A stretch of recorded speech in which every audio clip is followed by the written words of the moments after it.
मुझे बताइए, श्रीमद शंकरदेव के स्मृति स्थान पर ये बांग्लादेशी घुसपैठिए थे, वो बरोबर था क्या? जरा जोर से बोलो, ये बरोबर था?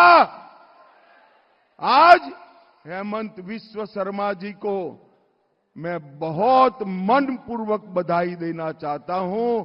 इन्होंने इन पवित्र स्थान से घुसपैठियों को निकालकर फिर से नामघर की स्थापना करने का काम किया है। और मित्रों, ये अभियान पूरे असम के अंदर चला है। 1 लाख बीघा से ज्यादा भूमि घुसपैठियों से मुक्त कराई गई है।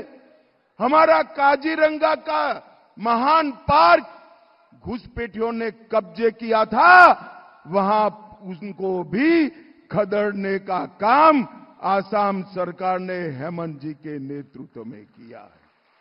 ये कांग्रेस पार्टी सालों तक इनको आगे बढ़ाते रही।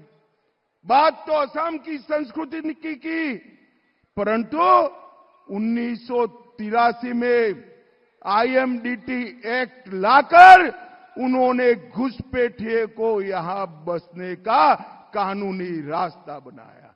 मैं आज श्रीमद शंकरदेव जी की भूमि पर कहना चाहता हूं, भारतीय जनता पार्टी का संकल्प है न केवल आसाम, पूरे देश से चुन चुन कर हम घुसपैठिए को निकालने का काम करेंगे, चुन चुन कर।